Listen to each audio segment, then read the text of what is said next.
Nigeria has received its latest batch of artifacts from the ancient Benin Kingdom, which were looted during a British expedition in 1897. Scientists just released a report in 2025 that completely flips the script on African history.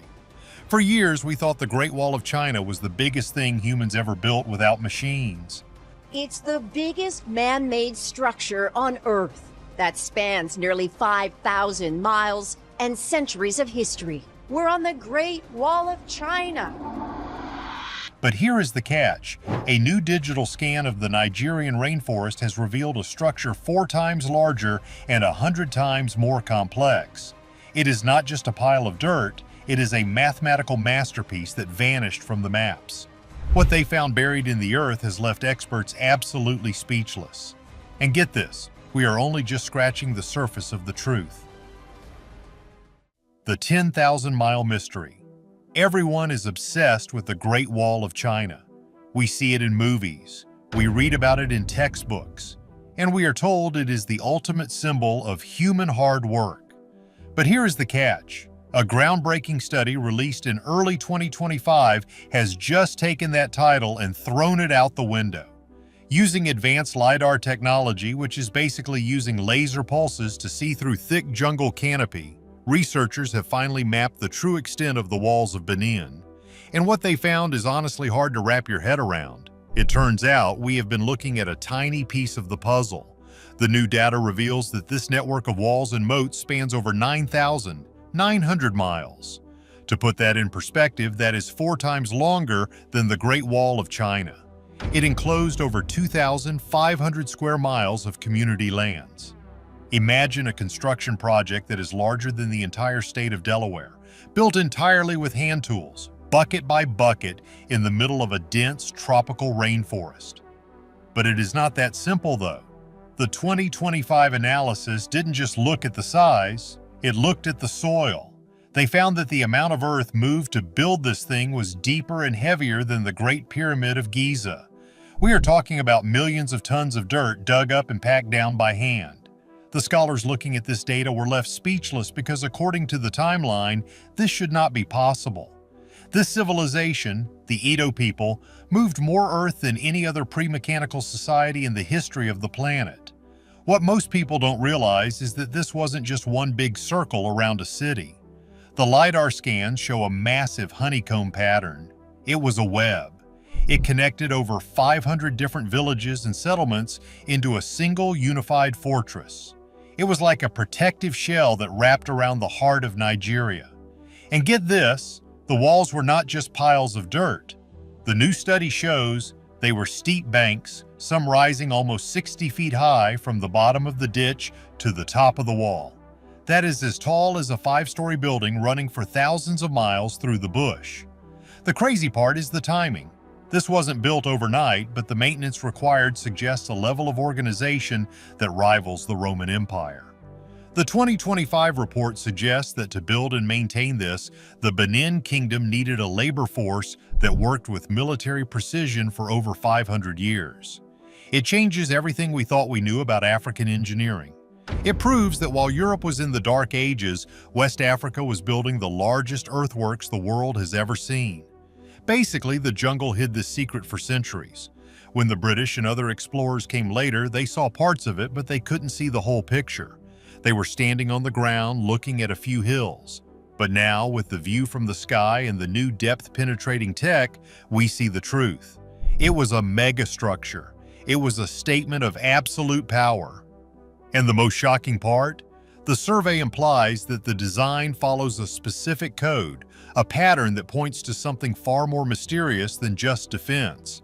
But the size of the walls was nothing compared to the impossible code hidden in their design. The genius of the jungle. So here is the deal.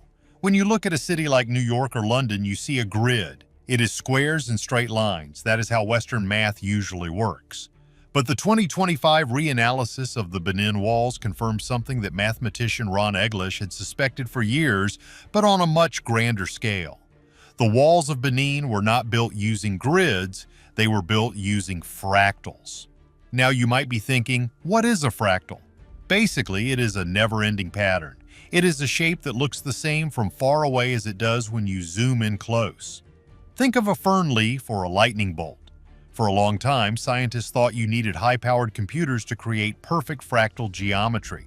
But the Edo people were doing it almost 1,000 years ago with nothing but sticks and ropes. The layout of the walls mirrored the layout of the city, which mirrored the layout of the houses. It was a pattern inside a pattern inside a pattern. The new study shows that this wasn't an accident. It was a deliberate mathematical choice. The king's palace was at the center and the walls spiraled out from there in a perfect mathematical ratio. This is the kind of stuff that makes modern architects sweat, and these guys were doing it in the middle of a rainforest. And that is putting it lightly. The precision required to dig thousands of miles of moats in a fractal pattern without an aerial view is mind-blowing. It suggests they had a deep understanding of mathematics that was totally different from what was happening in Europe. While Europeans were using triangles and squares, the Edo were using complex, organic algorithms. But let's talk about the sweat equity here. The report estimates that building these walls took about 150 million hours of physical labor. Let that sink in. 150 million hours. If you had one person working 24 hours a day, it would take them 17,000 years to finish. This means they must have had thousands of workers, generation after generation, completely dedicated to this one goal. The crazy part is the soil. The soil in this part of Africa is reddish and sticky. When it rains, it gets heavy. Moving this dirt wasn't just digging, it was weightlifting. They dug deep ditches to form the inner moats and used that earth to pile up the outer walls. This created a barrier that was incredibly difficult to cross. If you were an attacker trying to get in, you would have to climb down a steep, slippery slope, wade through a muddy moat, and then try to climb up a vertical wall of earth that was towering over you. What most people don't realize is that this massive project wasn't just for war. The fractal design had a spiritual meaning too. The deeper you went into the pattern, the closer you got to the divine. The king, or the Oba, sat at the very center of the fractal. The walls were designed to funnel power toward him. It was like a giant energy circuit board made of mud and sweat. The 2025 analysis also found traces of gates. There were 9 massive gates leading into the city, and each one was heavily guarded. These weren't just holes in the wall, they were customs checkpoints. They collected taxes from traders coming in from all over West Africa. This proves that the walls were an economic engine too. They controlled the flow of goods, gold, and ivory. But here's where it gets really interesting. The study found that the walls allowed for agriculture inside the fortifications. This was genius. If the city was under siege, the people inside wouldn't starve because they had miles of farmland protected within the walls. It was a self-sustaining machine. Yeah, about that labor force. You don't get people to work 150 million hours just by asking nicely. This shows that the Benin Kingdom had a central government that was incredibly powerful. They had the authority to mobilize entire populations. It destroys the myth that African societies were small tribes. This was an empire with a capital E. The fractal design also helped with the weather. The 2025 study suggests that the specific angles of the walls and moats helped drain water away from the living areas during the heavy rainy seasons. It was a massive drainage system disguised as a fortress. They were solving civil engineering problems that we still struggle with today. So we have a wall 4 times longer than the Great Wall of China, built with a mathematical code that shouldn't have existed yet, serving as a fortress, a farm, and a drainage system all at once. It forces us to rewrite the timeline of human innovation. But as impressive as the walls were, what they were protecting was even more shocking. The walls were just the shell. The real jewel was hidden deep inside the center. A utopia in the jungle. Imagine walking into a city in the year 1400. In London or Paris at this time, you would be wading through sewage in the streets. It was dark, smelly, and dangerous. But if you stepped through the gates of Benin City, you would have seen something completely different. You would have seen a city that literally shone. The 2025 research has shed new light on the accounts of early European explorers, and it backs them up. The streets of Benin City were wide and straight. We are talking about broad avenues, perfectly laid out, connecting the different districts. But here is the catch. The houses were polished.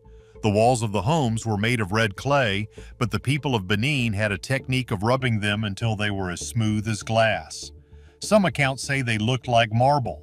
They would wash and scrub these walls every single day. It was a city that sparkled.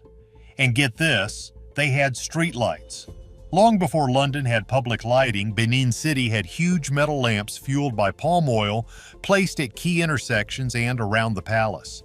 They burned through the night, casting a glow over the polished red walls. Just picture that for a second. A glowing metropolis in the middle of the rainforest miles away from the coast. It must have looked like a city from another planet to the first outsiders who saw it. The Palace of the Oba was a city within a city. It was massive, filled with courtyards and galleries. The roof was covered in shingles, and on top of the towers they had giant bronze snakes. These bronze snakes hung down from the roof, looking terrifying and majestic. The sun would hit that metal and it would blind you. It was a display of wealth that made European kings look like paupers. What most people don't realize is that this city had zero crime. Visitors from Portugal and Holland wrote back home saying that you could leave your doors unlocked. In a time when theft was rampant in Europe, Benin was a society of order. This was partly because of the walls, but also because of the strict social structure and the power of the Oba. The city was divided into wards. You had the woodworkers in one area, the ivory carvers in another, and the bronze casters in their own special district. It was an industrial powerhouse. They were mass-producing art and tools. The famous Benin bronzes, which we will get to in a minute, were created here using a technique called lost wax casting. This is a really tricky process. You have to make a model in wax, cover it in clay, melt the wax out, and pour in molten metal. If you mess up the temperature by a few degrees, the whole thing explodes or cracks. These guys did it perfectly, thousands of times. The 2025 study also analyzed the metal content of some of these artifacts and found something wild. The brass and bronze they used were incredibly pure. They were trading with the Portuguese for brass rings called manillas and melting them down, but they were also mixing in their own local ores to create a specific alloy that has lasted for centuries without corroding. Basically, life inside the walls was good. The people were well fed because of the farms protected by the outer walls. They had a rich culture of festivals and masquerades. The Oba was treated like a living god. He couldn't just walk around. He had to be carried or shielded. When he appeared, drums would beat and horns would blow. It was pure theater. The houses were huge, too. European visitors noted that the wealthy people lived in compounds that were larger than the palaces in their home countries. They had inner courtyards open to the sky to catch the rain and let in light. It was an architectural style that was perfectly suited to the hot, humid climate. Everyone is obsessed with the idea of primitive tribes, but Benin City proves that idea is a lie. They had a bureaucracy, they had tax collectors, they had generals, they had a foreign service that dealt with traders from other nations. They were running a complex state, but the wealth of Benin was also its curse. All that gold, all that ivory, and all those beautiful bronzes attracted the wrong kind of attention. The British Empire was expanding and they were hungry. They heard the stories of the City of Light, but they didn't see a civilization to respect. They saw a treasure chest to crack open. The 2025 analysis of the destruction layers in the soil tells a heartbreaking story. It shows a sudden layer of ash and charcoal right around the year 1897. This marks the moment when the lights went out. The utopian city didn't just fade away, it was murdered. The British were coming and they were bringing a fire that would burn for 100 years. The massacre we forgot. It started with an excuse. That is usually how these things happen. In January of 1897, a British official named James Phillips tried to enter Benin City. He was told not to come.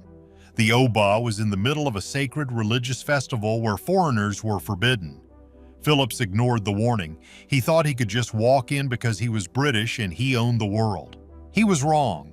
He and his party were ambushed and killed by Benin soldiers who were defending their king and their laws. But here's the catch. The British government used this incident as the perfect reason to do what they had wanted to do for years: invade.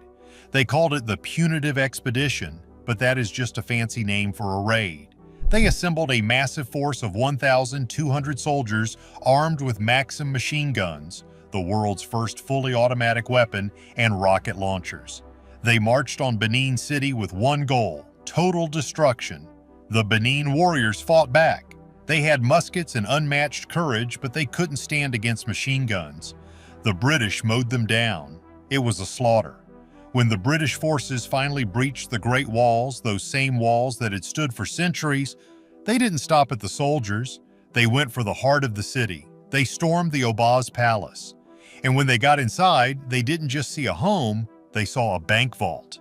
The palace was filled with thousands of brass plaques and sculptures. These weren't just decorations, they were the history books of the Benin people. Since the Edo didn't use paper writing, they recorded their history in bronze. Every plaque told a story of a battle, a king, or a ceremony. By taking them, the British weren't just taking art, they were stealing the memories of an entire nation, and that is putting it lightly. The soldiers went into a frenzy. They ripped the plaques off the walls, they grabbed the ivory masks, they looted the shrines. There are photos from 1897 showing British officers sitting on piles of these priceless artifacts, smiling like they had just won a game. It is sickening to look at today. Then came the fire. After they had stripped the city clean, they set it ablaze. The polished red walls, the shingled roofs, the street lights, it all went up in smoke. The fire raged for days. The city of light was turned into a city of ash. The Great Walls were blown up with dynamite in key sections to make sure the city could never defend itself again. The Oba, Oven Ramwenan, was captured. They dragged him out of his hiding place. The king, who was considered a god by his people, was humiliated. They put him on a ship and exiled him to a distant town called Calabar, where he died in captivity years later. It was the end of a dynasty that had lasted for nearly 1,000 years. Basically, the British Empire wiped Benin City off the map. They took the bronzes back to London. They sold them to pay for the cost of the expedition. Can you believe that? They made the Benin people pay for their own destruction. Today, those artifacts are scattered in museums all over the world. In London, in Berlin, in New York. They hang on white walls thousands of miles from the shrines where they belong. The 2025 reanalysis of the site shows the scars of this attack. The soil samples contain high levels of carbon from the burning. The destruction was so complete that for a long time, people forgot how magnificent the city really was. The jungle began to grow back over the ruined walls. The great earthworks eroded. The history was buried. But the crazy part is that they couldn't destroy everything. They couldn't destroy the fractal code in the ground. They couldn't destroy the stories passed down by the survivors. And they couldn't destroy the spirit of the people. What most people don't realize is that the looting of 1897 is the reason we know so much about Benin art today, but it is also the reason the site itself is in ruins. It is a paradox. The world praises the art but ignores the crime. The British claimed they were bringing civilization to Africa, but they burned down a civilization that was in many ways more civilized than their own. The loss of the libraries of bronze left a hole in African history. Imagine if someone burned down the Library of Congress and sold the books as souvenirs. That is what happened. But now with the new scans and the new interest, the truth is fighting its way back to the surface. The walls are speaking again. The city was gone, but the ghosts of the walls had one last secret to tell us. Why we must rebuild. So what is the speechless discovery of 2025? It isn't found in the stars, it isn't buried under the ice of Antarctica, and no, it's not hidden in the depths of the ocean. The discovery that has scientists, historians, and engineers absolutely frozen in their tracks is right here on solid ground. It is happening in Nigeria. For decades, we thought we knew the story of the Great Walls of Benin. We thought they were just big piles of dirt. Impressive, sure, but primitive. We thought they were just defensive barriers meant to keep enemies out. But the new report released in early 2025 has shattered that illusion. What we are looking at is not just the size of the walls. It is not just the math. It is the realization of what we actually lost. The new analysis proves, without a shadow of a doubt, that the Benin Empire was on a trajectory to become a modern superpower strictly on its own terms. You see, we are taught that history is a straight line. We are told that technology moves from north to south, from Europe down to Africa. But the data coming out of this study flips the script entirely. It proves that the Edo people were solving complex engineering problems with mud and logic while Europeans were still trying to figure things out with stone and iron. This wasn't a primitive society stuck in the past. It was a rapidly evolving, scientifically advanced civilization that was cut down in its prime. And the reason scholars are speechless? Because the complexity of these walls challenges the entire narrative of human history.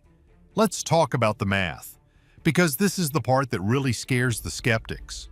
For a long time, people looked at the layout of Benin City and thought it looked chaotic. It didn't look like a grid like New York or Paris. It looked scattered. But the 2025 AI analysis of the ruins revealed something impossible. It wasn't chaos, it was code. The city was built using fractals. If you don't know what a fractal is, it's a complex geometric pattern that repeats itself at different scales. It's the kind of math you see in microchips and modern computer graphics. And here is the crazy part. The Edo people were using this high-level mathematics hundreds of years before a European mathematician even invented a word for it. The layout of the houses, the layout of the palace, even the layout of the walls themselves. It was all a perfect mathematical equation written into the earth. The 2025 study shows that this wasn't an accident. They understood the flow of energy, wind, and people. They built a city that was literally in harmony with the laws of nature. This is why the experts are silent. How do you explain a civilization that mastered future math in the middle of the jungle? But it gets deeper.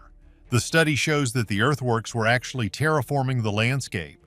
Most people think the walls were just for war, but the new soil samples prove that the Edo people were changing the ecology of the entire region to support a massive population. This was sustainable development on a scale that we are only just starting to understand now. They were managing water, soil, and defense in a single elegant system. The walls created a microclimate. They trapped moisture. They prevented erosion. They turned the harsh jungle environment into a garden that could feed tens of thousands of people. Imagine a system of moats and dikes that stretches for 10,000 miles. That is 4 times longer than the Great Wall of China. And they did it without machines. They moved more earth than the ancient Egyptians moved for the pyramids, and they did it to create a paradise. Early European visitors who saw Benin City before it was destroyed described it as one of the most beautiful places on earth. They wrote about streetlights fueled by palm oil. They wrote about wide avenues where you could walk for miles without seeing a speck of trash. They wrote about a lack of crime and a sense of total order. For centuries, we thought those reports were exaggerations, but the 2025 discovery proves they were telling the truth. The walls were the engine of a super city. So why don't we see it today?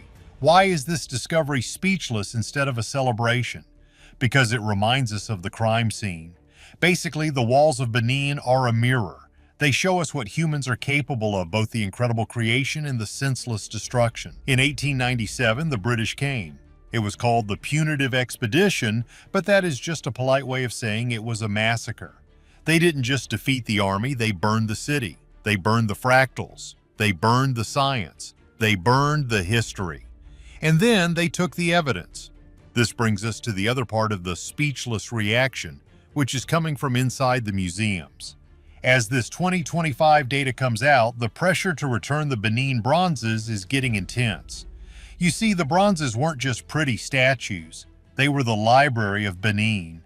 Since the Edo people didn't use paper books, they cast their history onto brass plaques. Every king, every war, every discovery, it was written in metal. When the British looted the city, they didn't just steal art. They stole the hard drive of an entire civilization. Now, museum curators in London and Berlin are looking at this new data, and they are panicking. How can you keep the art when you know the story of the massacre? How can you display a stolen god? The 2025 findings are being used as evidence in legal battles to force the return of these treasures. The argument is simple. You cannot claim to respect history while holding the stolen heritage of a super civilization hostage. But here is the catch, and this is the urgent part. While we are arguing over statues in museums, the real treasure, the walls themselves, are disappearing.